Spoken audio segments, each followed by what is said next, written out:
On va donc prendre maintenant immédiatement la direction de Kiev. Nous attend la vice-première ministre ukrainienne, Irina Vereshchuk. Bonsoir madame, merci beaucoup d'être avec nous. Vous avez supervisé l'opération humanitaire du site Azovstal. Que sait-on ce soir de la situation dans l'usine? Combien d'hommes retranchés, de militaires et reste-t-il encore des civils?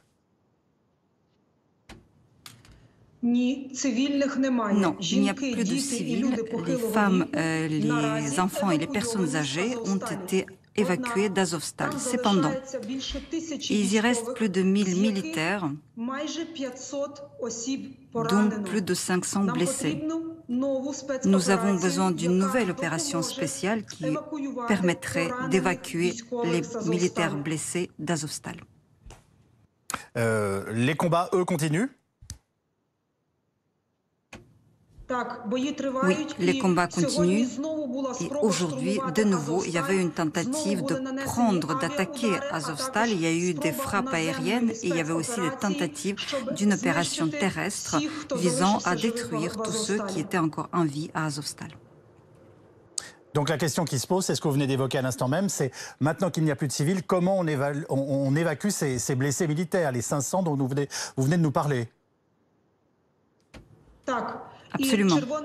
La Croix-Rouge et la mission donc, de la CICR est prête à participer ensemble avec l'ONU et je vais également faire appel à l'ensemble de la communauté internationale de se joindre à ce processus pour rendre possible l'évacuation des blessés lourds de l'usine d'Azovstal.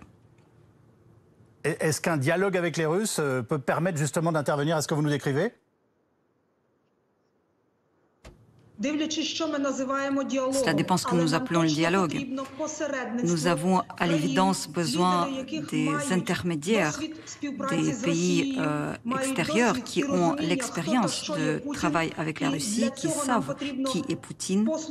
Et pour cela, nous avons besoin de l'aide des leaders des États pour jouer les intermédiaires, pour convenir avec la Russie des garanties qui devraient être accordées pour ce couloir. C'est d'abord le cessez-le-feu, ensuite les lieux d'évacuation où ces blessés pourraient aller et également leur destin par la suite. Alors, Madame la vice-première ministre, le chef du renseignement, la chef du renseignement américain, affirme ce soir que Vladimir Poutine ne va pas s'arrêter au Donbass. Est-ce que c'est aussi votre conviction? Poutine s'arrêtera là où on l'arrêtera. Il ne s'arrêtera bien évidemment pas au Donbass. Hier, il a frappé Odessa, la ville pacifique qui n'a absolument pas envie de faire cette guerre. Aujourd'hui, on a frappé également la région de Soumy. Ce sont de nouveau des civils qui sont visés. Il tire sur les villes et les villages pacifiques. Il ne s'arrêtera pas au Donbass et je dirais même plus, il ne s'arrêtera pas à l'Ukraine. Il ira aussi loin qu'il pourra. Le porte-parole du Pentagone affirme, lui, que des civils ukrainiens sont déportés en masse vers la Russie. Est-ce que vous nous le confirmez?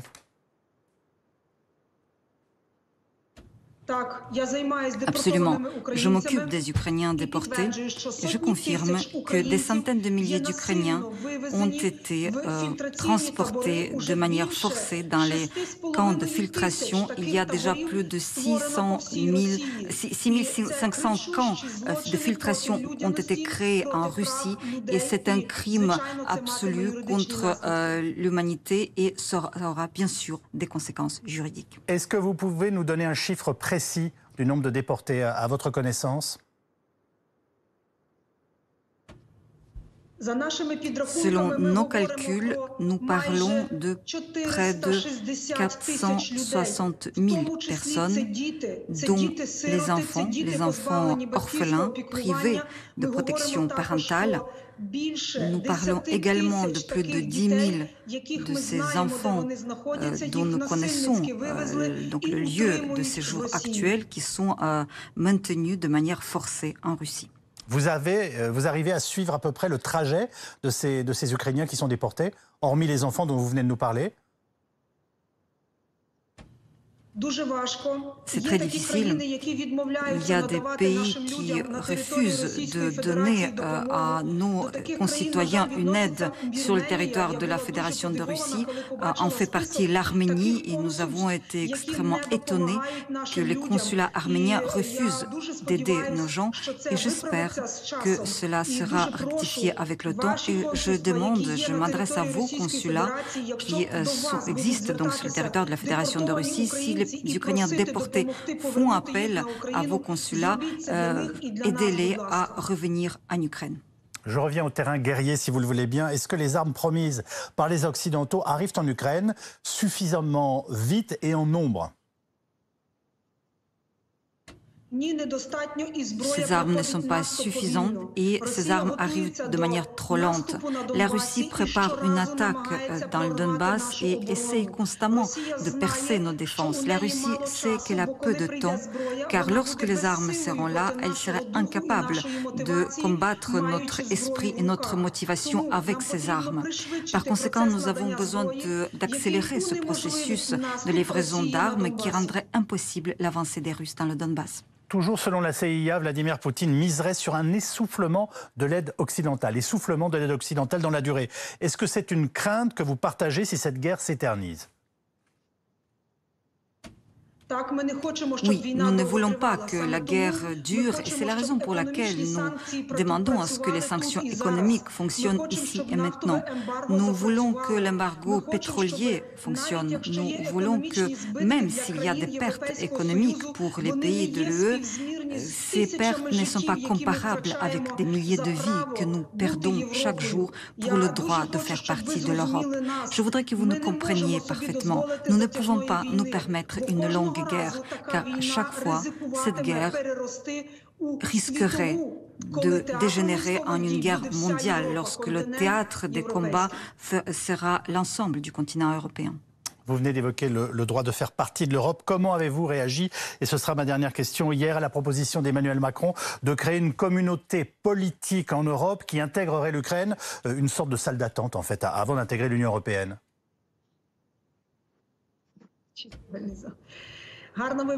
C'est une très bonne expression, salle d'attente. Cela fait longtemps que nous sommes dans cette salle d'attente et vous voyez les résultats de cette attente. Poutine l'a compris comme une invitation à poursuivre son agression, à commencer cette agression contre l'Ukraine. Poutine a senti que l'Europe ne se battrait pas pour l'Ukraine et c'est pour cela qu'il nous a attaqués en 2014 en annexant la Crimée et une partie du Donbass. Nous voulons être une partie de l'Europe. Je dirais même plus jamais nous ne serons une zone tampon pour l'Europe. Poutine l'a prouvé en liquidant cette conception sous nos yeux. Nous serons soit une partie de l'Europe, soit nous n'existerons pas du tout. Aujourd'hui, le rideau de fer tombe et nous nous battons et nous payons de nos vies que ce rideau de fer tombe sur la frontière orientale de notre pays. Je m'adresse à vous et je voudrais que vous en soyez parfaitement conscients. Madame, bonsoir. J'ai une question pour vous. On est frappé par le fait qu'on n'entend absolument plus parler de négociations, de pourparlers. Est-ce que ça veut dire qu'aucun cessez-le-feu n'est possible aujourd'hui? Ou bien est-ce qu'il y a des discussions secrètes qui ont lieu en ce moment avec les Russes? Et pourquoi on n'entend pas du tout parler de ces négociations? Et enfin, lorsque le président Macron dit qu'il faut faire attention de ne pas humilier et qu'il n'y ait pas de désir de revanche, comment vous l'interprétez, vous, en Ukraine, cette volonté de ne pas humilier la Russie? Il faut comprendre ce que veut dire, ce qu'entend le président Macron lorsqu'il dit qu'il ne veut pas humilier la Russie. La Russie s'est humiliée elle-même lorsqu'elle s'est permis d'attaquer un pays fraternel et amical, le pays dont la moitié de la population parle la même langue que la Russie, la langue russe, le pays dont la moitié de la population est orthodoxe. Nous fréquentons les mêmes églises avec les concitoyens russes. Quelle autre humiliation pourrait-il être? Tuer les gens, les enfants à Mariupol, à Donetsk, à Luhansk, ce sont les régions qui ont été amicales à l'égard de la Russie et qui la considéraient au moins comme une bonne voisine et partenaire. Et maintenant, lorsque nous parlons de ce qui peut humilier Poutine, je pense que la table de négociation doit réunir les pays qui comprennent que l'ordre mondial devrait être construit à l'avenir. Est-ce qu'il y a des pourparlers en ce moment? Je pense qu'ils sont réduits au minimum, car la Russie ne cherche pas la victoire. La Russie veut détruire l'Ukraine. Elle veut instaurer ses propres règles et son ordre mondial. C'est impossible. C'est impossible pour des raisons existentielles. Par conséquent, les pourparlers aujourd'hui sont inexistants. La seule chose dont nous sommes prêts à discuter aujourd'hui, ce sont le couloir humanitaire pour Azovstal, pour sauver les gens et pour que le monde entier ne frémisse face aux nouveaux crimes de la Russie. Merci infiniment Irina Vereshchuk. Merci d'avoir pris la parole avec autant de clarté sur BFM TV. Madame le vice-premier ministre.